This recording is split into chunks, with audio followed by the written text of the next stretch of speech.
السلام علیکم ورحمۃ اللہ وبرکاتہ۔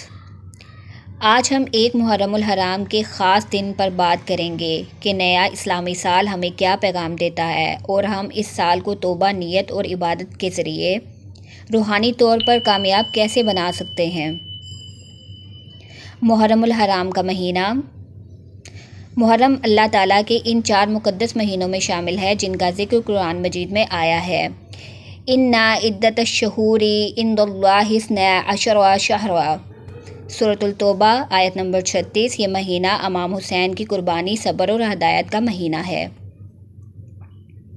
ایک محرم کا روحانی پیغام: نیا سال، نئی نیت، پرانے گناہوں سے توبہ، نماز کی پابندی کا عہد، رزق میں برکت اور مشکلات کا حل۔ وظیفہ نمبر 1: قضاء نمازوں کی معافی و ہمت کے لیے نماز عشاء کے بعد 2 رکعت نماز توبہ پڑھیں، پھر یہ وظیفہ پڑھیں: استغفر اللہ الذی لا الہ الا هو الحی القیوم واتوب الیہ۔ آخر میں 11 بار درود شریف پڑھیں۔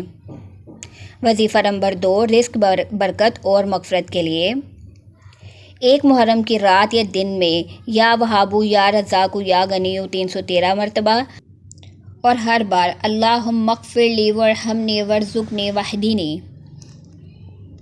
پڑھے جائیں۔ یہ عمل 7 دن تک جاری رکھیں۔ تاریخی واقعہ: کئی صحابہ کرام ایک محرم کو خاص طور پر صدقہ دیا کرتے تھے اور پورے سال کی قضاء نمازوں کی فہرست بنا لیتے تھے تاکہ ہر ہفتے کچھ نمازیں ادا کر کے مکمل کریں۔